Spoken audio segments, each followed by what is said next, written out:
Hey there, Andrea here. I hope you're doing amazing and fantastic. All right, I have such a great book for you this week, and it was definitely highly recommended by so many of you listeners. So thank you so much for all the people that, send me direct messages and make suggestions for books because they really help me with inspiration. I must admit, I have a huge long list. And as you know, I'm addicted to reading and I'm obsessed with books. And so, you know what? As soon as you send me those in, I'm definitely like looking for them, researching them, pulling them into my library and reading them and hopefully highlighting them for you on the podcast. So I can't thank you enough for your interaction and being a part of the book club. This is an unconventional book club. So this is where I highlight books in 15 minutes or less.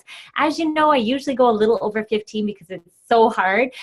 Authors put so much research and energy and effort into these books. And so I always highly recommend that if something does spark your interest, even though I'm highlighting and kind of sucking out the actionable nuggets that you can apply to your life, if something does spark your interest, it's really essential and important for you to delve in deeper, support these authors and purchase their books. Because again, this is just a highlight or even a review if you already read the book. Sometimes it's fun just to, reiterate what it is that's really important and the message that's in these books that can really benefit us in our lives, right?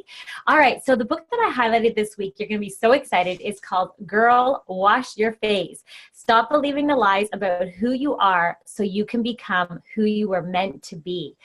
Powerful. This book is so good. It's by Rachel Hollis. She is phenomenal. And I honestly can say that within this book, she has so many personal stories. And I really do recommend that you delve into her book because you might find yourself in a lot of her stories. So the stories that she shares really is for learning opportunities. And obviously in a highlight, I can't highlight all her stories.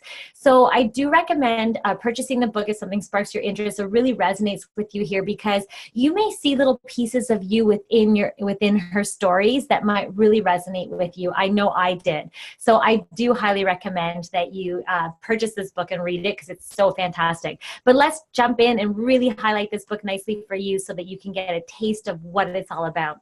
So do you ever suspect that everyone else has a life, that's all figured out? Or do you ever feel like sometimes everyone else seems like they have their act together or they've figured it all out, and sometimes you feel like, oh my gosh, what am I doing? I don't have a clue. Or why am I not where I wish I was? Or have you ever had these things and these reoccurrent thoughts in your mind?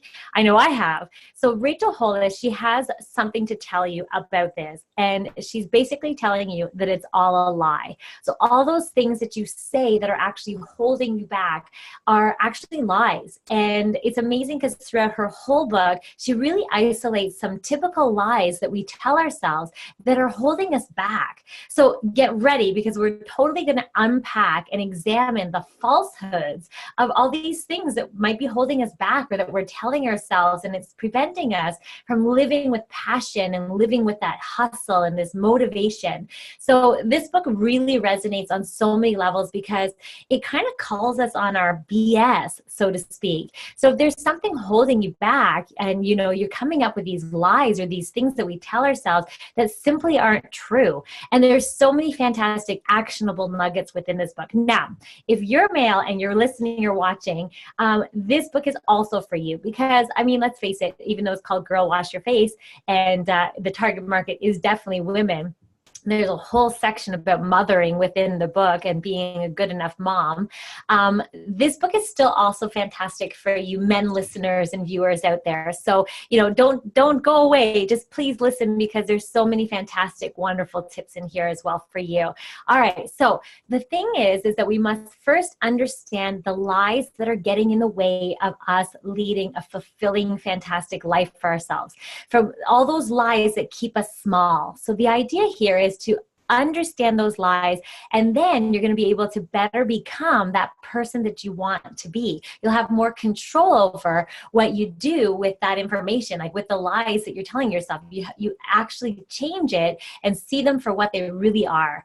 All right, so one of the lies that we tell ourselves is someone else will make us happy. And this is a huge lie. As we know that thinking that way actually prevents us from actually being happy. It kind of removes responsibility for your own life. life. And have you ever thought that, like, that someone else or something else will make you happy outside of yourself? And this thinking that someday I will be happy, like way out there in the future, or when I get my degree, or my master's or my PhD, or if I, have kids, it's going to make me happy, or if I find Mr. Right. The reality is that it's not out there. So she's saying that that's a huge lie that we tell ourselves, that someone else will make us happy is a lie. The reality is that happiness is here right now. It's the moment that you're in.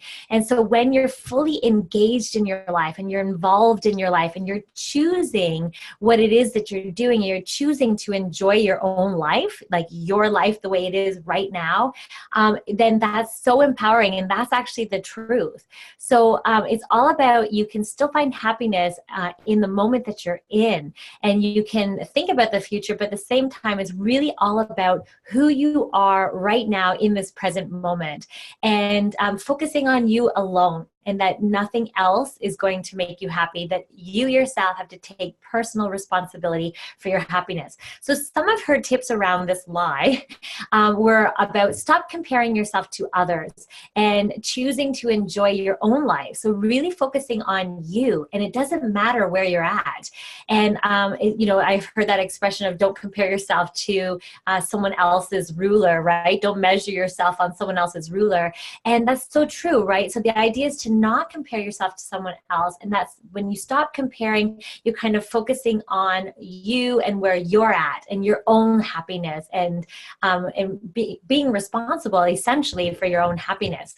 She also talked about surrounding yourself with positivity and positive people, and really feel and know that people around you obviously affect you. And so if you can surround yourself and take influence from people that are positive and are a positive influence, then it's going to make you feel better and happier in the moment that you're in right now, this moment. She also suggested to figure out what actually does make you happy.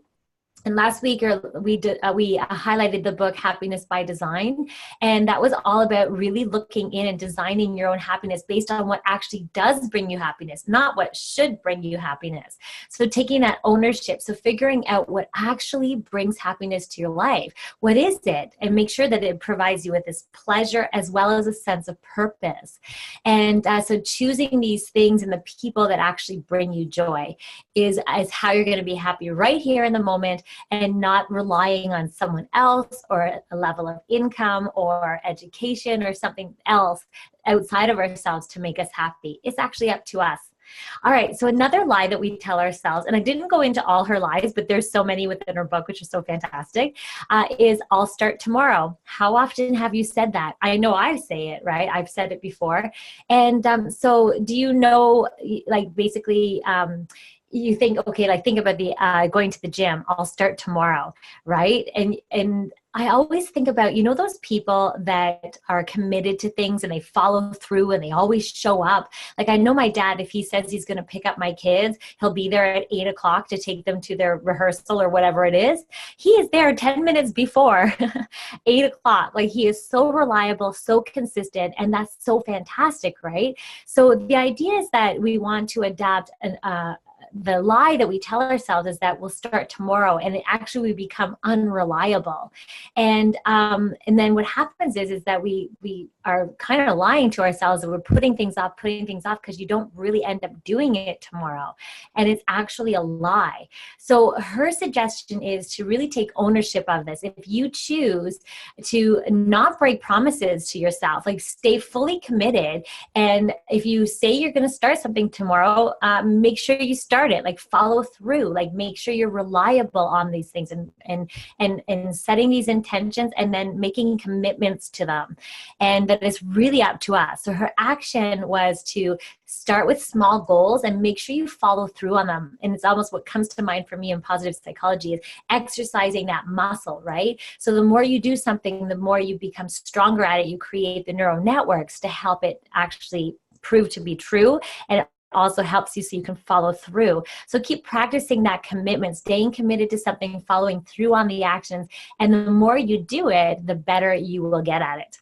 So also be careful with your commitments, right? So you don't want to make commitments that you can't follow through on. So what this does is it actually makes you really consider and slow down on your yeses and slow down on what it is that you're committing to. So be honest with yourself about those things that you're blowing off, like, the things that you're putting off, really look at them. Like, why is it? For me, I know sometimes I put things off out of fear or procrastination because I'm worried or I'm scared or I have something going on. Like, I know I always slow down my uploads to YouTube because I do have a fear of it not being perfect and then people judging it. And so the reality is that really look into that and really investigate that I'll start tomorrow lie, and then following through, like really practicing that commitment to yourself. All right, so the other thing she talked about is all about stop believing these lies, because they really hold us back from becoming who we're meant to be, right? So one of the lies that we tell ourselves is, I'm not good enough. And she talked about this in great detail within her book. And often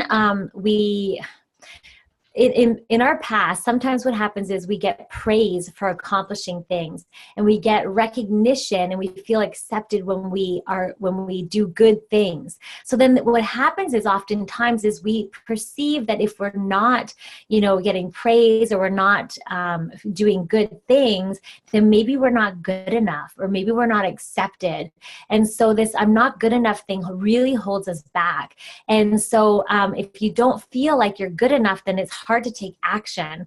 And the reality is that this is a big lie. We are good enough, and there are going to be things that we need to work on. But the reality is that I'm not good enough thing holds you back from being the great person that you really are and how you can show up. So we take on so many roles in our lives. And I don't know, like a lot of the listeners are moms and entrepreneurs and coaches, and we have all these things on the go. So it's hard to be good at everything.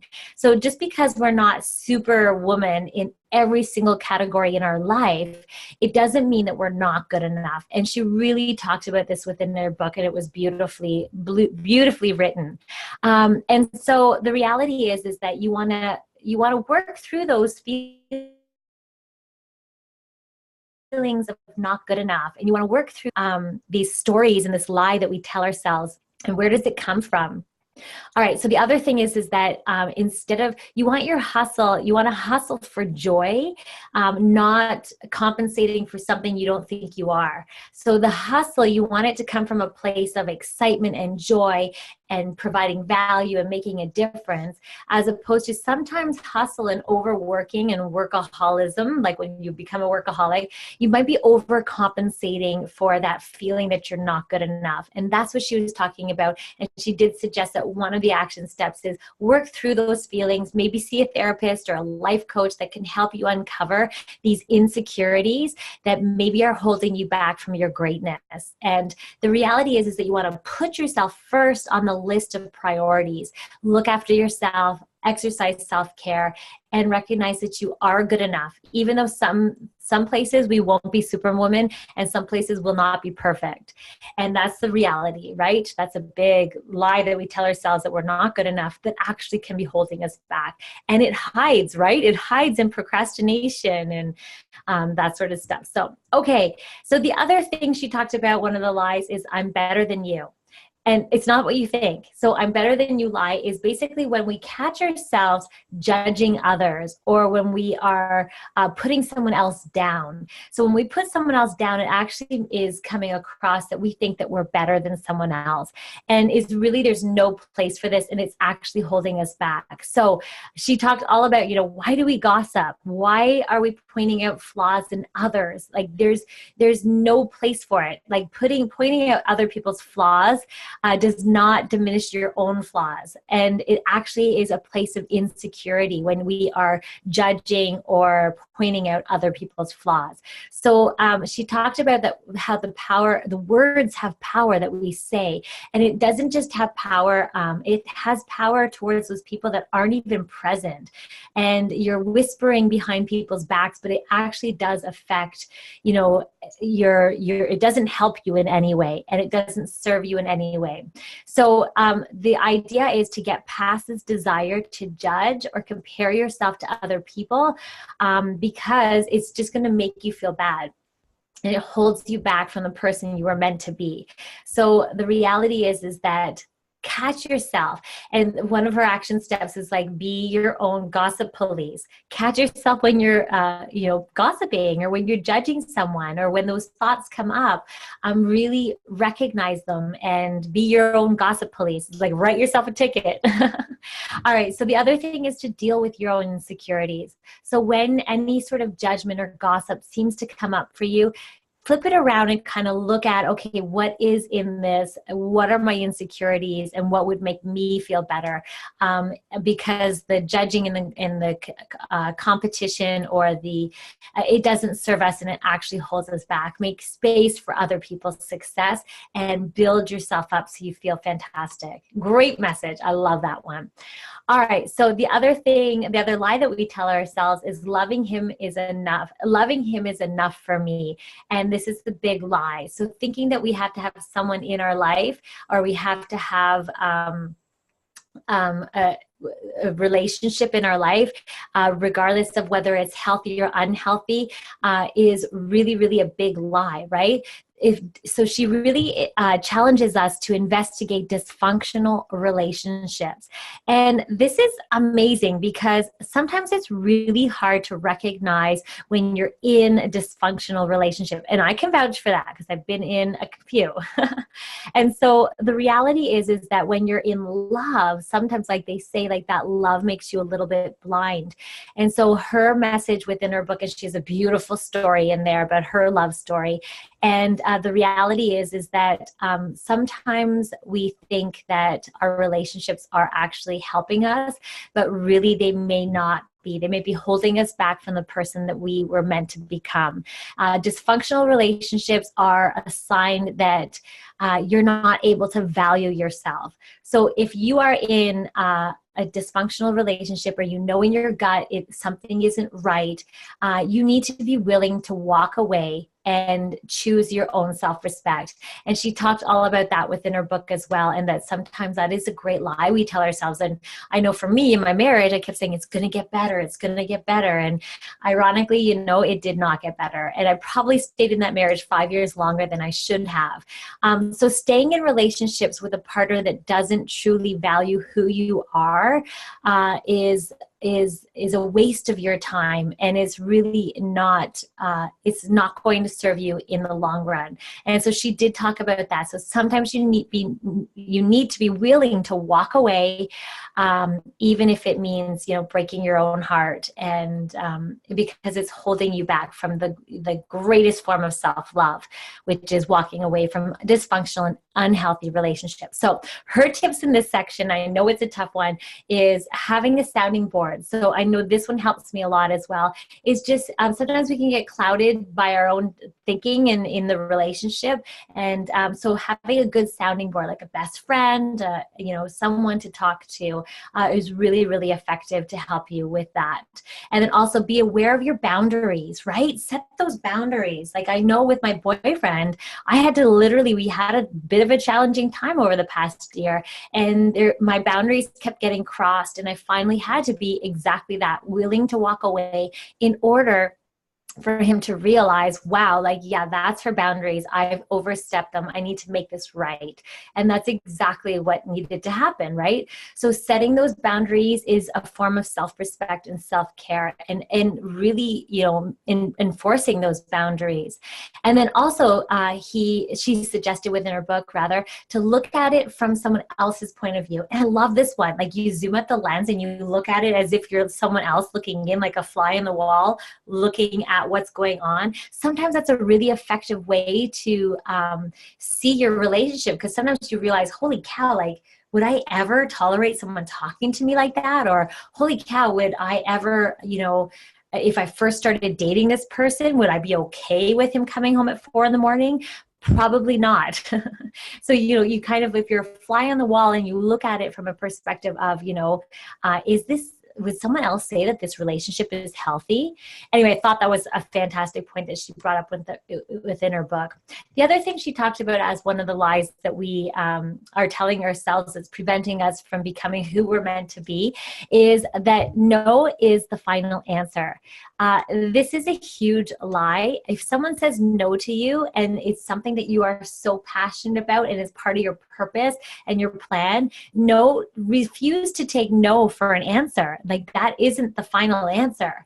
And the reality is that we've been told no so many times in so many different ways in our life, right? So what her suggestion is that if you are in line with what it is that is so important to you, then, and this is part of your goal and part of your purpose, then you don't have permission to quit on your dreams.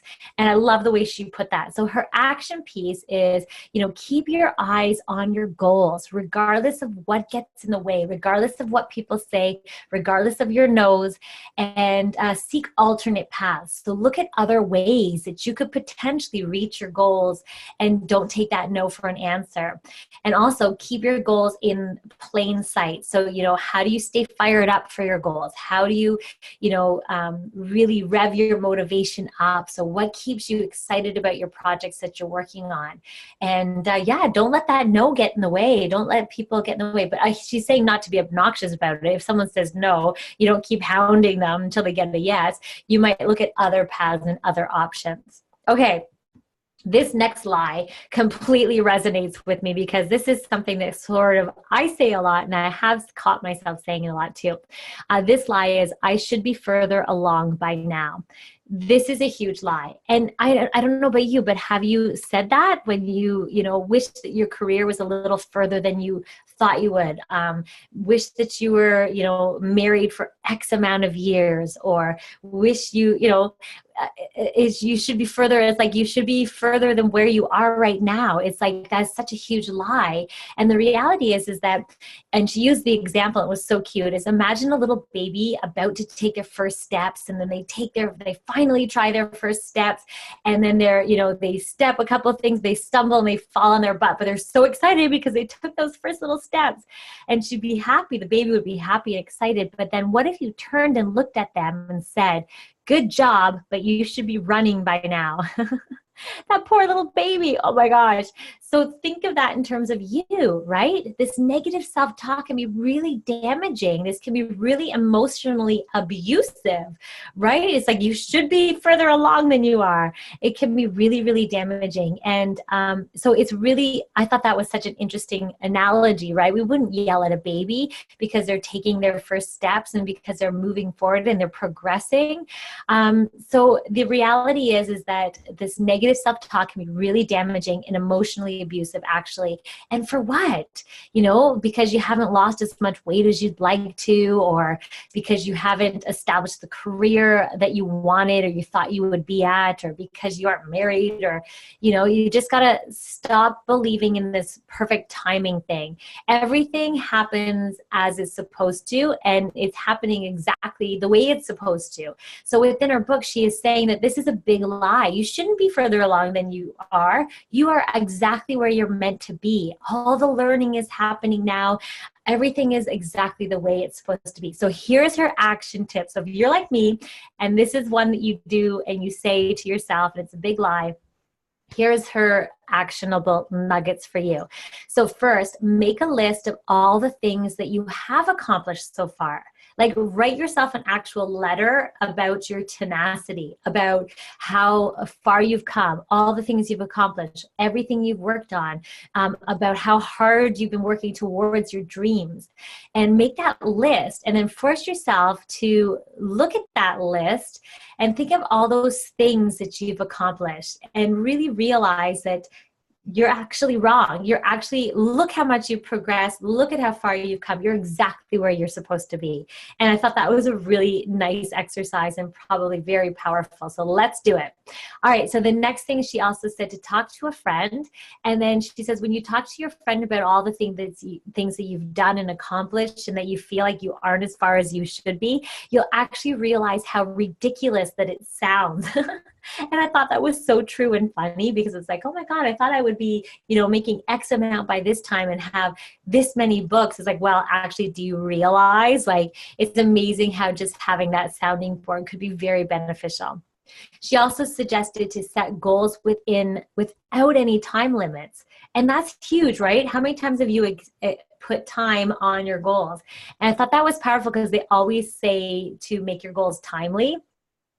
So her suggestion is different, is to set goals without time limits. And as long as you're working towards your goals and as long as you're like making progression, that's really what matters. And it's as long as you're working forward and you're working on things that you want to accomplish, it shouldn't matter, the month or the decade that you accomplish them in. The reality is that you're going to get there exactly the way it's supposed to happen. Okay, so that was powerful. Okay, so I'll go over one more lie that we tell ourselves, but you need to know there's a whole bunch in her book. So if you do want to read more about it, and I hope that so far this has been quite awakening for us, right? It's amazing. We really do tell ourselves lies, right? And then it's holding us back. So here, another one is I need to make myself smaller. This is a lie that you may not say directly, I need to make myself small, but you're going to be, sometimes you do it just in your actions. I know for me, this is a really, really big one. This one, I have a tendency to make myself small.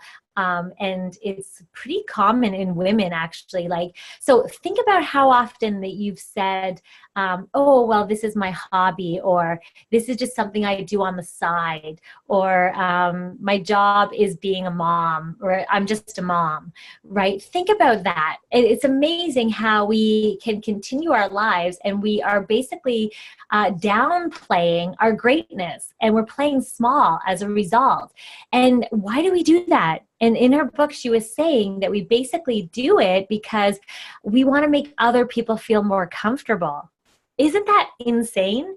So we basically play small so that we aren't big, so that we're making other people feel comfortable. So in other words, we're making people who are sensitive to the success of others and get intimidated by that, or threatened, or feel jealous, or have these things.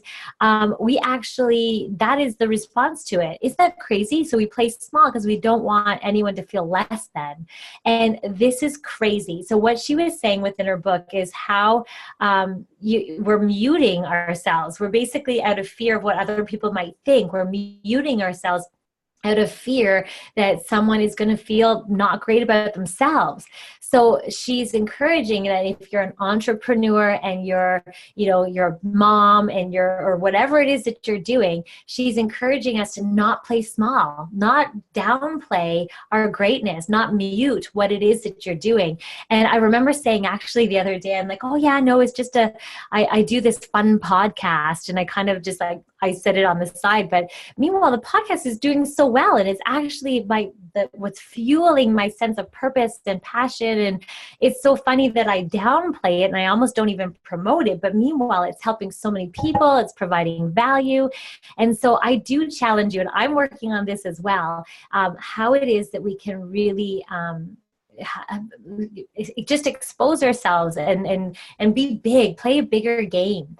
And so her suggestions were to have a willingness to offend, because not everyone is going to understand or approve what it is that you're doing. And that's so true, right? So she's saying adopt this willingness to offend. You are going to make people feel bad.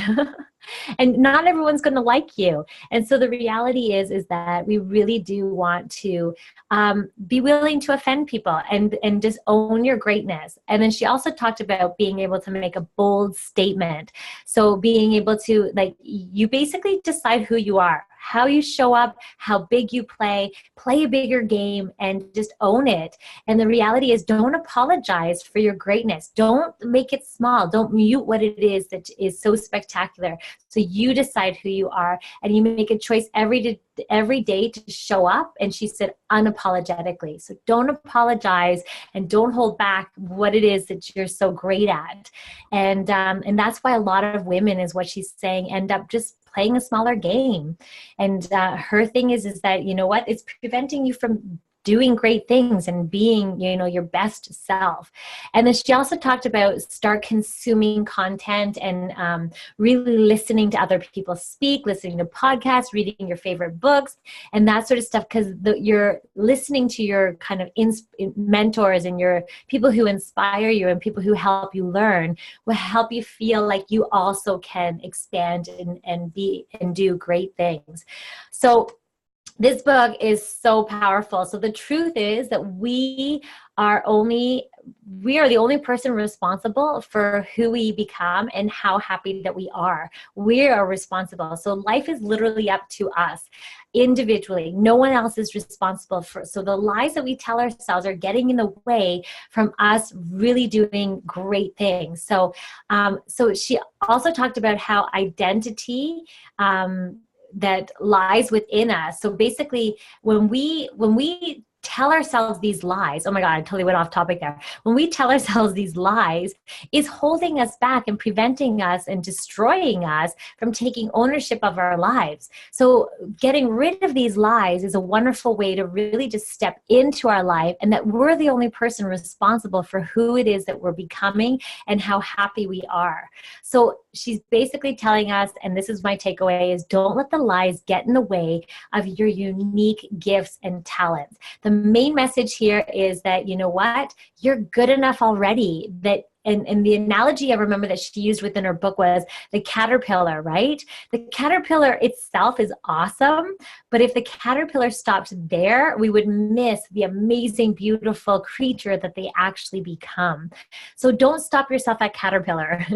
She's basically saying, like, remove these lies that get in the way of our unique gifts and talents, and be that wonderful person that you're meant to be, and blossom into that beautiful creature, the butterfly, that you're meant to become. Anyway, that was such a powerful book. I hope you got a lot out of it. I know I did. I thought it was so fantastic. Thank you so much for listening, everyone. Have a beautiful, fantastic day. Bye-bye.